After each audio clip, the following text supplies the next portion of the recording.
Bonjour chers frères et sœurs, en ce samedi 12 août 2023, j'envoie une pluie de bénédictions dans ta journée au nom du Seigneur Jésus-Christ. Que notre merveilleux Seigneur te couvre de sa main puissante et comme toujours qu'il ouvre ton esprit afin que tu comprennes les Écritures. Alors, bien-aimé, aujourd'hui, peut-être que je te parlerai de plusieurs choses. Mais dans un premier temps, je vais te raconter une petite histoire. C'est un pasteur très puissant, entre guillemets, qui arrive dans un village et qui mène la messe d'enterrement d'un jeune. Et pendant cette messe, il fustige les vieux du village, les traitant de sorciers, les accusant de tuer les jeunes du village. Bien entendu, ces derniers sorciers n'étaient pas contents. Et au cours du repas, après enterrement, pendant qu'il festoyait, au moment de prendre son verre de vin, l'un des servants du pasteur lui souffle à l'oreille de ne pas boire parce que son vin avait été empoisonné. Alors ce dernier se lève et demande l'attention de l'assistance et leur dit avec arrogance: vous pensez que je ne sais pas que mon verre est empoisonné? Vous pensez que c'est comme ça que vous allez en découdre avec moi? Je vais vous montrer dans la puissance de mon Dieu. Il prend le verre, il le boit et il s'écroule raidement.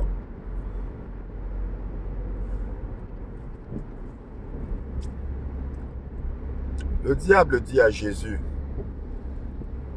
après l'avoir amené dans les hauteurs, il lui dit: saute du haut de cette montagne, et les anges du ciel te porteront sur les mains comme il est écrit, afin que tes pieds ne heurtent contre une pierre. Jésus lui répond: il est également écrit que tu ne tenteras point ton Dieu. Tu ne tenteras point le Seigneur ton Dieu. Bien-aimé, on ne tente pas Dieu. Surtout vous, les enfants de Dieu là, on ne tente pas Dieu. J'entends très souvent certains dire: ouais, qu'est-ce qu'il va me faire? Ça va rien me faire. Il peut rien me faire, ou bien ça ne va rien me faire. Moi, je suis un enfant de Dieu. Hein. Même pendant la période du corona, quand on disait que le vaccin n'était pas bon et qu'il ne fallait pas le prendre, j'entendais d'aucuns dire: ah, même s'il n'est pas bon, je suis enfant de Dieu.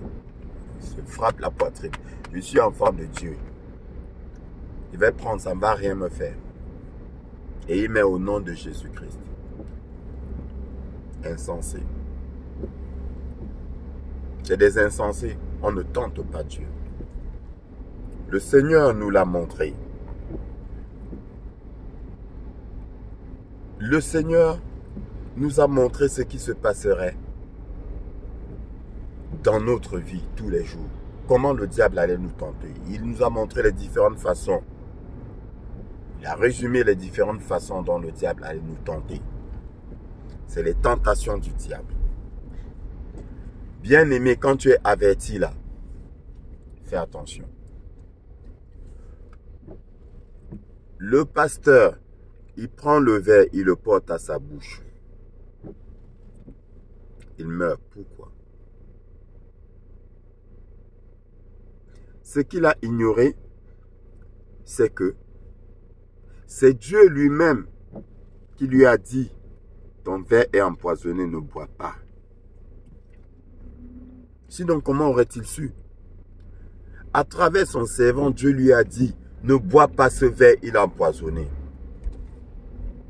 Alors tout ce qu'il avait à faire, s'il voulait tant être vaniteux de son Dieu, c'était de se lever et de dire à l'assemblée, mon Dieu m'a révélé que le verre était empoisonné. Et de verser. C'est Dieu qui l'a prévenu. Dieu te prévient que ça, ce n'est pas bon. Et toi, tu dis que je suis enfant de Dieu, ça ne va rien me faire. Mais c'est Dieu qui te prévient. Mais vous croyez que Dieu va vous prévenir comment? Bien-aimé, vous croyez que Dieu, il va descendre du ciel pour vous prévenir?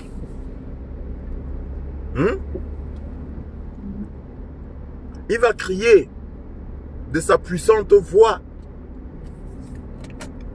pour vous prévenir? Mais non, c'est à travers les hommes que Dieu vous met en garde. Si on te dit, ne va pas à tel endroit parce que c'est dangereux, n'y va pas. Ne dis pas que je suis enfant de Dieu, je vais y aller, ça ne va rien me faire. N'y va pas. Jésus qui était Dieu, est-ce que Jésus a sauté? Est-ce qu'il a sauté? Toi, tu es qui pour sauter? Qui es-tu pour sauter? En disant que les anges vont te porter sur les mains parce que le diable t'a demandé de sauter. Tu dis, ah, je suis enfant de Dieu, je vais sauter parce qu'il est écrit que les anges me porteront sur les mains de peur que mon pied ne heurte contre une pierre. Mais il est aussi écrit que tu ne tenteras pas ton Dieu. Il ne faut pas tenter Dieu. Gloire à toi, Seigneur, parce que tu m'as averti. Gloire à toi, Seigneur, parce que tu m'as ouvert les yeux. J'étais dans l'ignorance, tu m'as ouvert les yeux. Tu m'as montré que mon frère n'est pas mon frère. Ma soeur n'est pas ma soeur. Ma mère n'est pas ma mère. Mon père n'est pas mon père. Gloire à toi, Seigneur. Je m'éloigne de lui.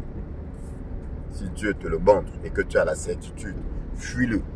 Comme je l'ai dit dans l'un de mes enseignements.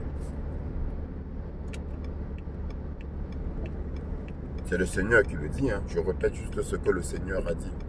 Donc ne venez pas m'accuser de dire que je raconte n'importe quoi. Je dis la vérité. Fuis-le. Pas ton frère. Il peut te tuer, il va te tuer pour prospérer.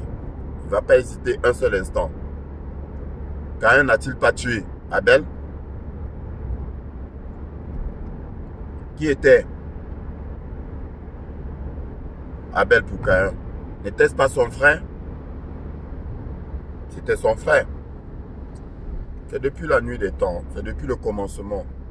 Donc ne pensez pas que les choses ont changé. Il n'y a rien de nouveau sous le soleil. Ce qui est a déjà été, dit l'Ecclésiaste. Ce qui est a déjà été. Il n'y a rien de nouveau sous le soleil. Fais attention. Ce n'est pas un jeu. Quand on se donne la peine de vous avertir, en tant que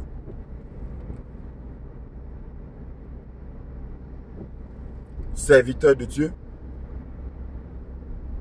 ou personne élevée spirituellement, quand on se donne la peine de vous avertir, faites très attention. Ce n'est pas un jeu.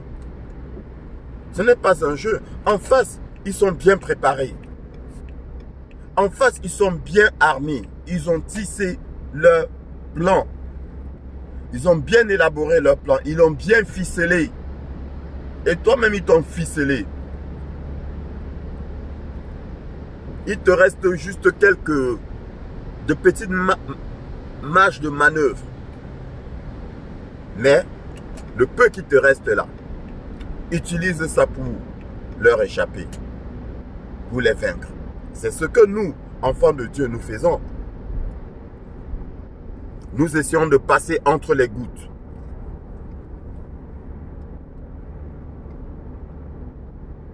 Sortez du milieu d'entre eux, dit le Seigneur. Nous essayons de passer entre les gouttes. Sortez du milieu d'entre eux. Ça veut dire quoi? Ils sont nombreux. Ils sont nombreux. Du milieu d'entre eux. Ça veut dire qu'ils sont nombreux. Les enfants du Seigneur Jésus-Christ ne sont pas nombreux. Ils sont plus nombreux que les enfants du Seigneur Jésus-Christ. C'est écrit dans la Bible. Sortez du milieu d'entre eux. Vous êtes dans le monde, mais vous n'êtes pas du monde. Sortez du milieu d'entre eux. Fuyez l'Égypte. Ce n'est pas un jeu.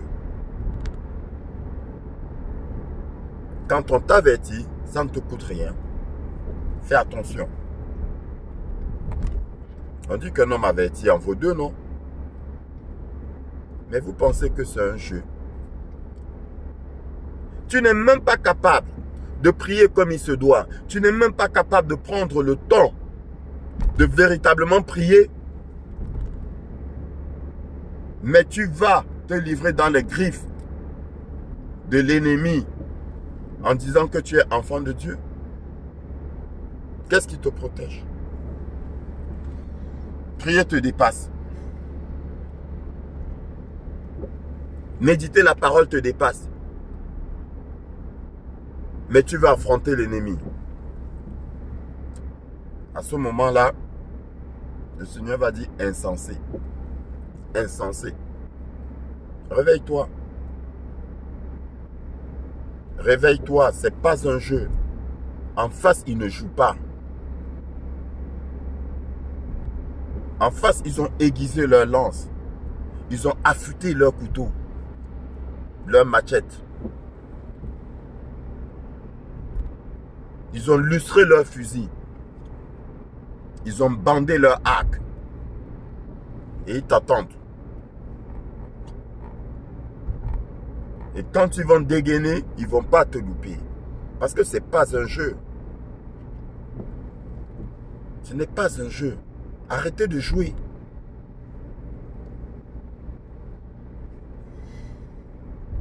C'est fatigant. Au lieu que nos énergies soient vidées par l'ennemi, c'est vous qui videz nos énergies. On vous met en garde, vous blaguez. On vous avertit, vous blaguez. On essaie de vous ouvrir l'esprit, vous blaguez. Du coup, nous perdons de l'énergie. Et quand l'ennemi vient, nous sommes affaiblis. Tu te réveilles le matin, tu es fatigué. Tu sens qu'on t'a bien boxé là. Cette fois-là, tu n'as pas véritablement résisté au coup. Parce que celui que tu prends par la main te fatigue. Il est inconscient. Réveillez-vous. Réveillez-vous, ce n'est pas un jeu. Regardez vos vies. Observez vos vies. Mes amis, votre problème, c'est que vous pensez avec vos yeux.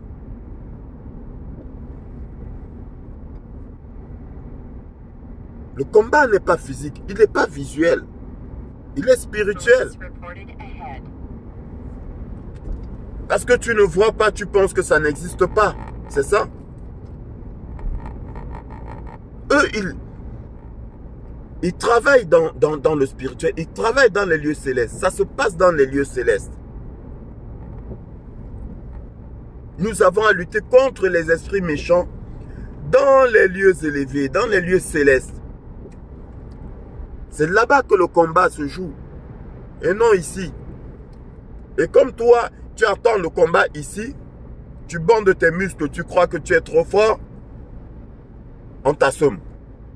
Comment est-ce qu'on t'a assommé? Dans le spirituel, on t'a assommé.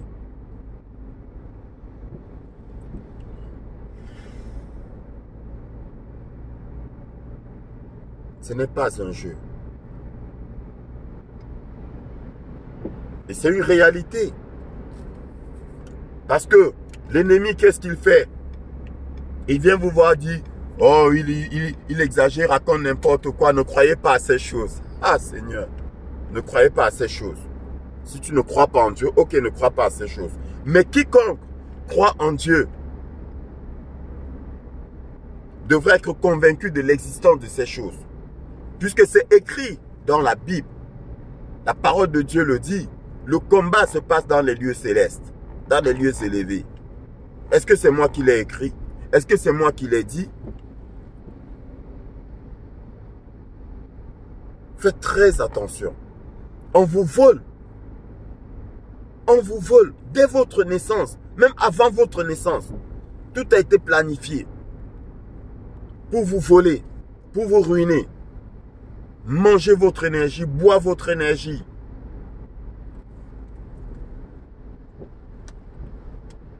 Parce que vous croyez que Jésus était fou quand il disait « Mon corps est une nourriture et mon sang est un breuvage ». Nous sommes nourriture et breuvage. Parce que c'est l'énergie qui compte, l'énergie vitale, le souffle de vie que Dieu a soufflé dans les narines là. C'est ça qu'ils mangent, c'est ça qu'ils boivent. Ils mangent votre chair. Ce n'est pas un jeu. C'est un combat de tous les jours. Ne sois pas distrait. Ne sois pas distrait. Priez sans cesse, dit le Seigneur. Priez sans cesse, tous les jours. Sans cesse. Médite continuellement la parole. Méditer, c'est quoi? Mastiquer.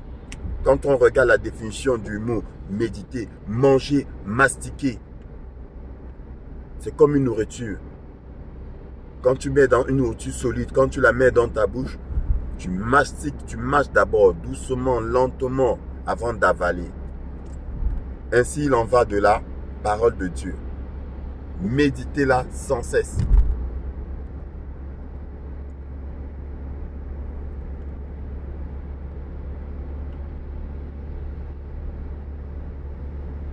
Réveille-toi. Ne te laisse plus voler.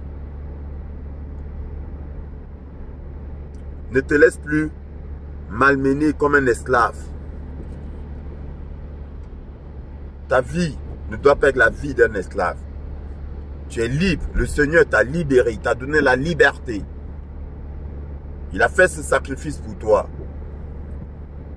Alors, pourquoi vas-tu laisser l'ennemi t'utiliser comme esclave? Tu cravaches toute ta vie. Et tu ne jouis pas du fruit de ton travail. Le don que Dieu t'a donné, il est où? Il est où? On te l'a volé. Ils te l'ont volé. Et qu'est-ce que toi tu fais? Qu'est-ce que toi tu feras? Tu iras les embrasser. Pourquoi? Parce que tu es plus bon que le Seigneur Jésus-Christ lui-même. Tu es plus bon que le Seigneur. Tu es plus bon que notre Dieu. Qui les écarte. Mais toi tu non. C'est mon frère. C'est ma soeur. Non, c'est ma mère. C'est quand même ma mère.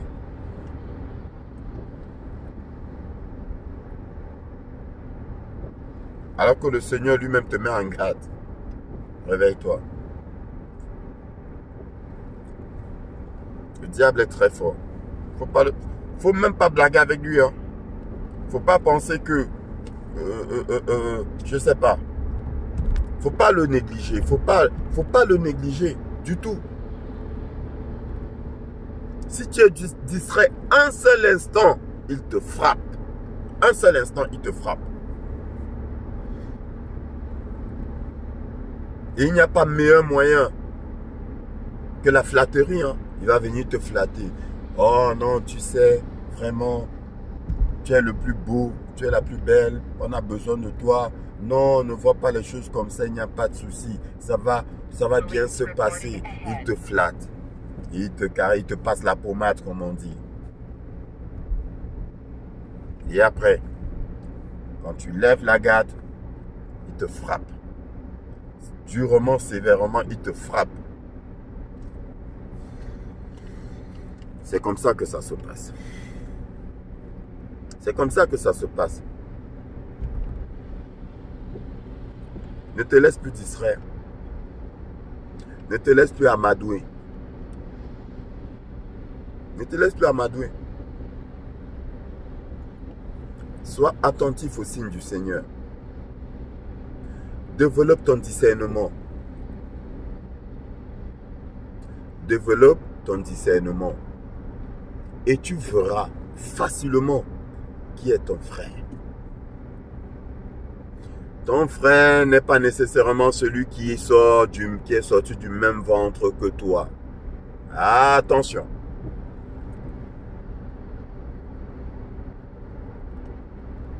Ton frère n'est pas nécessairement celui qui est sorti du même ventre que toi. Déjà, quand ton père fait un enfant avec une autre femme, cet enfant-là, c'est qui pour toi?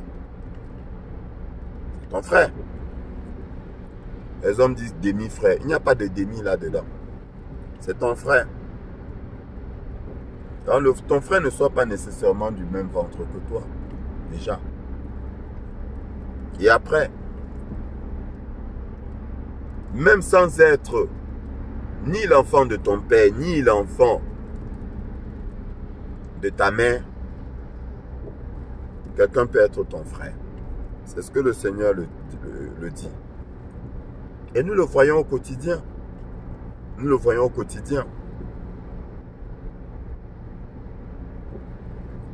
Celui qui n'est pas ton frère passera sa vie, la vie à te flatter là. Et pour ne rien t'apporter au final. Mais pose-toi donc la question. S'il ne t'apporte rien là, mais il est toujours là, il te flatte. Pourquoi perd-il du temps à le faire? Pourquoi? Parce que s'il t'aime beaucoup là, il va poser dans ta vie des actes concrets. Même s'il n'a pas les moyens, il posera dans ta vie des actes concrets.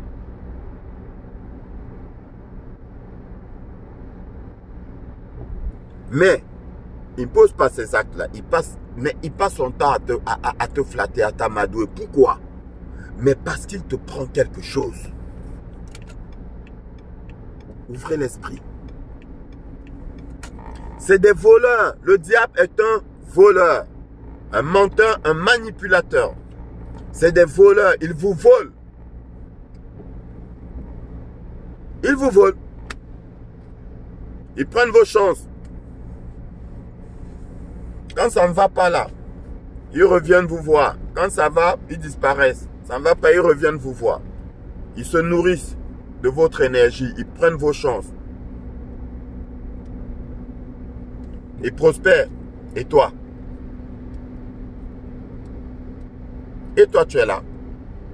Même le pain quotidien là, qui nous est garanti par le Seigneur, tu as du mal à l'obtenir. Même le pain quotidien. Tu as du mal à l'obtenir.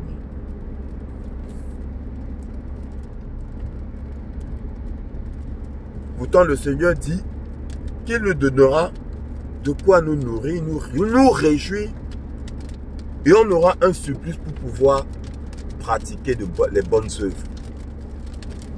Mais toi, ces bonnes œuvres-là, déjà toi-même, tu n'arrives pas à te nourrir, donc le reste, il ne faut même pas y penser. Pourquoi? Mais parce qu'on te vole. Parce que Dieu n'est pas menteur. Dieu n'est pas un menteur. Dieu, il dit la vérité. Et si ce qu'il a dit là ne s'applique pas dans ta vie, pose-toi les bonnes questions. Pose-toi les bonnes questions. Mais je te dis, on te vole. Réveille-toi.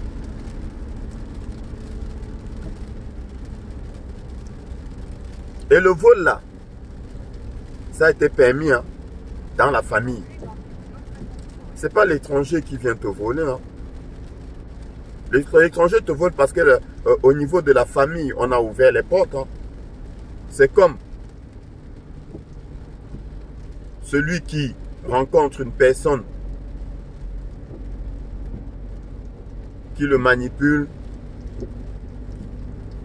qui l'entraîne dans les mauvaises choses, pour au final lui ôter la vie, mystiquement, c'est pourquoi? Mais c'est parce que celui-là a été maudit dans la famille. Les portes étaient ouvertes. Il était nu sans protection. Il était marqué. Et quand on le voit là dehors, quand ceux qui ont l'œil spirituel le voient, ils savent que c'est un sacrifié. Et il n'attire que de mauvaises personnes à lui parce qu'il est sacrifié. Donc quand on te vole là, c'est parce que les racines là, elles ne sont pas bonnes. On est tous passés par là. Tu crois que moi qui te parle là, on ne m'a pas volé. On m'a longtemps volé, même aujourd'hui on me vole encore. Sauf que je réussis à récupérer les miettes. Ah oui, avant on volait tout. Avant on volait tout. Vous ne pouvez pas imaginer le don que Dieu m'a donné ou les dons que Dieu m'a donnés. Non, on en a volé beaucoup. Hein. Ce n'est pas un jeu. Ce n'est pas un jeu. Je bataille dur. Je bataille dur pour récupérer les miettes. Oui, parce que c'est les miettes que je récupère. Mais toi, même les miettes, tu ne récupères pas. Et je suis là pour te réveiller, pour que tu puisses ne serait-ce que récupérer quelques miettes de ce qui est ton dû. Et pourquoi pas récupérer tout ton dû? Ce serait gloire à Dieu. Ce serait gloire à Dieu et nous allons tous nous réjouir. Réveille-toi. Réveille-toi, arrête de dormir.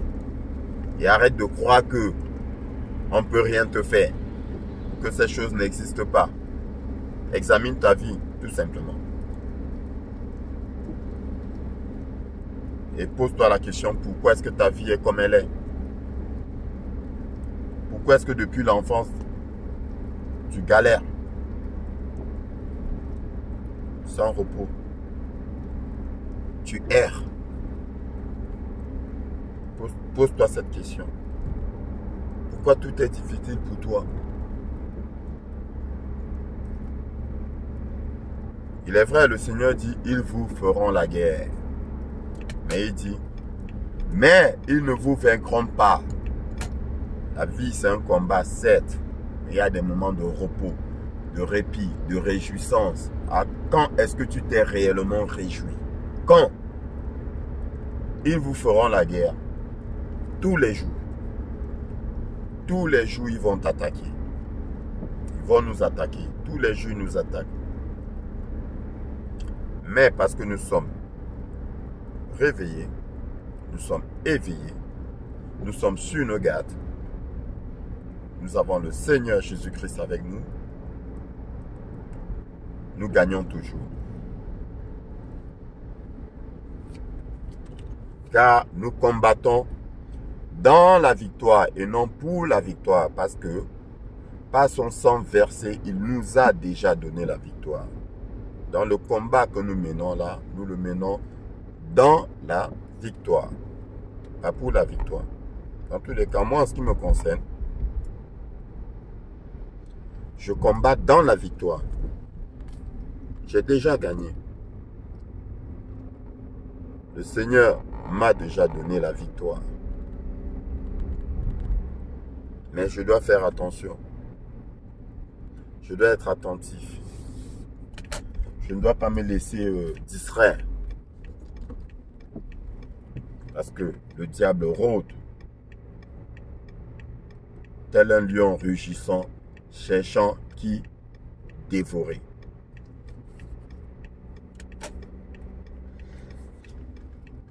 Mon cher frère, ma chère sœur, si l'autre ne loue pas le même Dieu que toi, fuis-le.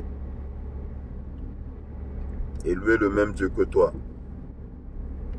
C'est pas dit Seigneur Dieu, parce que c'est pas tous ceux qui disent Seigneur, Seigneur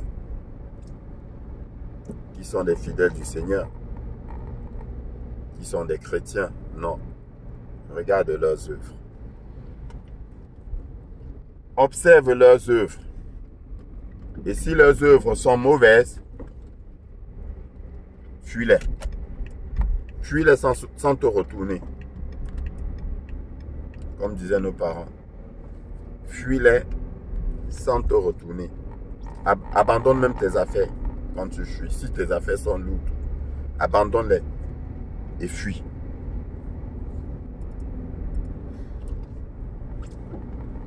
C'est un avertissement du Seigneur.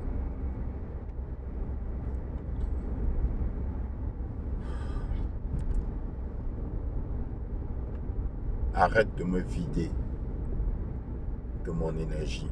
Laisse que ce soit l'ennemi qui le fasse. Je saurai comment réagir.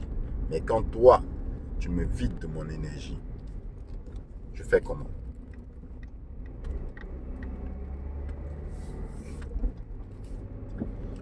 Sur ce, je vous souhaite une bonne journée dans la joie de l'Éternel. L'apôtre Paul dit, inspiré par l'Esprit Saint, soyez toujours joyeux. Soyons toujours joyeux. Parce que nous avons avec nous le puissant des puissants, le Dieu des dieux, le roi des rois, le Seigneur des seigneurs. De son vrai nom, Jésus-Christ, notre merveilleux Seigneur. Soyez bénis.